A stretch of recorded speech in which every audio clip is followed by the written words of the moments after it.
Hello, dear friends. My name is Akanksha. Today's topic is how to control your mind.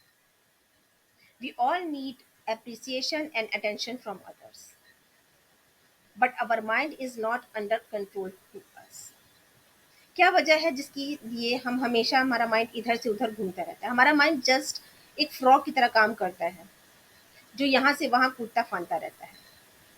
जब हम पढ़ाई कर रहे होते हैं तो हमारा मन खेल में लग रहा होता है, या अगर टीवी पीछे चल रहा है तो उसमें क्या खबर आ रही है, कौन सी फिल्म चल रही है, कौन सा सीरियल चल रहा है या क्या हो रहा है, इसमें लगा रहता है। और जब हम खेलने जाते हैं तो भी हमारा माइंड खेल में उतना नहीं लगता है। एक बैक मेमोरी में हमेशा माइंड में ये रहता है कि पढ़ाई छूटी जा रही है। अच्छी बात यह है कि हमारा माइंड हमें हमेशा सही इंस्ट्रक्शंस देता है, लेकिन हमारा माइंड कंट्रोल में क्यों नहीं आता है? क्यों हमेशा ओवर थिंकिंग करता है या पास्ट में किसी चीज में स्टक हो जाता है?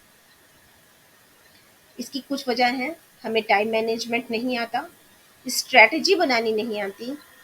हम बहुत सारे काम जब एक साथ करते हैं तो हम अपने को जज करने लगते हैं। हम एक साथ जब कई सारे काम करते हैं तो हम परफेक्ट किसी भी काम में नहीं हो सकते हैं। ठीक है, हम काम कर रहे हैं, ये बड़ी बात है।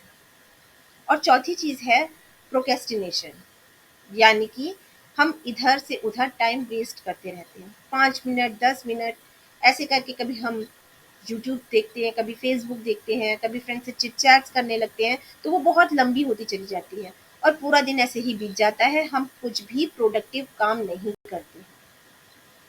रात को हमें ये फील होता है कि हमारा पूरा दिन वेस्ट हो गया, कल से हम फिर से कोशिश करेंगे, लेकिन कल फिर वही स्टार्ट हो जाता है। कभी आपने एक छोटी चींटी को देखा है? जब वो चलती है तो वो लगातार सीधी तेजी के साथ चलती रहती है, बिना रुके, बिना थके। अगर आप उसके रास्ते में एक तिनका डाल दीजिए तो वो उसको पार कर जाएगी। अगर आप उसके रास्ते में एक कोई बड़ा ऑब्जेक्ट रख दीजिए जैसे कि पेंसिल, तो वो उसको के साइड से निकल जाएगी। अगर आप उसके रास्ते में कोई बड़ी चीज रख दीजिए तो वो उसके ऊपर चढ़ के चली जाएगी। ऐसा क्यों होता है, आपने कभी सोचा है?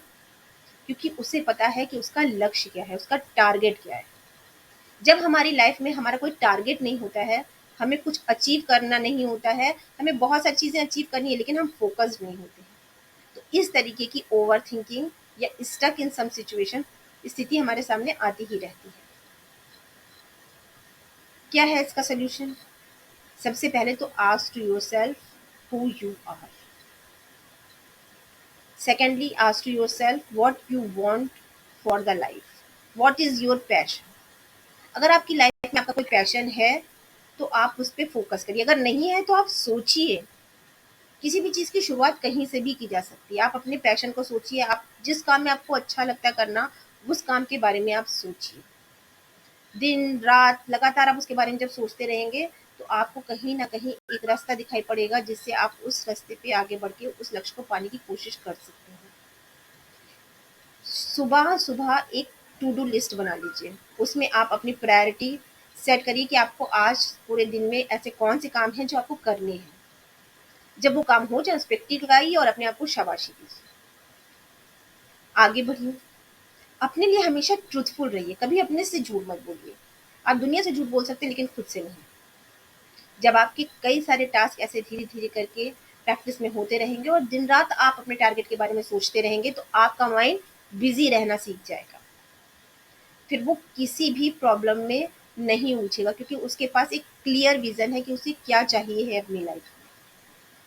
और ये तो आप चाहते ही हैं। हर कोई व्यक्ति सोचता है कि उसके पास एक बड़ा-सा बंगलो, कार, नौकर-चाकर, ढेर सारी मटेरियलिस्टिक थिंग्स, एक सुंदर और खूबसूरत बॉडी, सारी चीज़ें हों। लेकिन उसके लिए स्टेप्स तो लेने पड़ेंगे, केवल सोचने से तो होना नहीं है। तो आप एक स्ट्रैटेजी बनाइए, अपने विज़न को क्लियर रखिए। अगर आप ये सारी चीज़ें करेंगे तो ये डेफ़िनेटली आपके माइंड को कंट्रोल करेगी। कभी-कभी ऐसा होता है हम किसी रिलेशनशिप में इतने ज़्यादा घुसे होते हैं कि हम बहुत हर्ट फ़ील करने लगते हैं और हम उस व्यक्ति को ब्लेम करते हैं। उससे हमें क्रोध भी आता है, हमें नफ़रत भी होने लगती है और कभी-कभी हमें दुःख भी होने लगता है कि वो व्यक्ति हमारे लिए ऐसा क्यों कर रहा है। आप उसका सॉल्यूशन उस व्यक्ति के हाथ में दे रहे हैं, जबकि उस व्यक्ति के हाथ में उस प्रॉब्लम का सॉल्यूशन नहीं है, उस प्रॉब्लम का सॉल्यूशन आपके हाथ में है। आप उस व्यक्ति को अलाउ कर रहे हैं अपनी लाइफ में कि वो आपको हर्ट कर सके। अगर आप अपने रिश्ते में बहुत ट्रूथफुल हैं तो उस व्यक्ति को भी उस रिश्ते में उतना ही ट्रूथफुल होना होगा।